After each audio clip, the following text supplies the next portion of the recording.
بچه به اینها پوچی هم من غذا دادم، ولی خب هی نیومدم ازش فیلم بگیرم بگم که من به این غذا دادم و یه ذره کباب بودت دیشب دادم بهش. کل از ریا و از آدمی ریاکار بعدم میاد. یه ذره کباب بود دیگه، شد حالا یه بار دیگه گرمش کنیم برای شام. خور گفتم روزی اینه بذار بخوره، طوری نی منم کار میکنم دوباره میذارم جاش، خدا روزی رسونه منم بهش بخوره.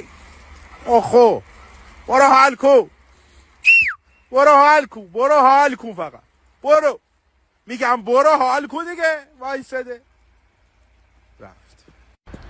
خب بود چه بابا؟ بگو قبول دلم آخه میگه نوکره دارم نوکره دارم. چه حرفیه؟ انجام وظیفه کردیم. نوشابه مردون بیارم. آره نوشابه نیم خورید؟ میگه نه نوشابه دوست ندارم. حالا هم که کلم مه شدم، سگم رفت. اینجا بودم رفت. منم کباب خورده بودم میرفتم، منم یکی کبابم میداد همینجور رایگان میذاشتی رو میخوردم میرفتم دیگه. کجا میموندم؟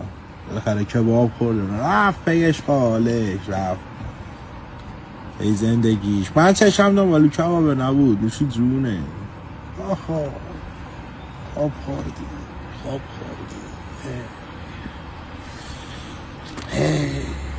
نوشی جونه. طوری نی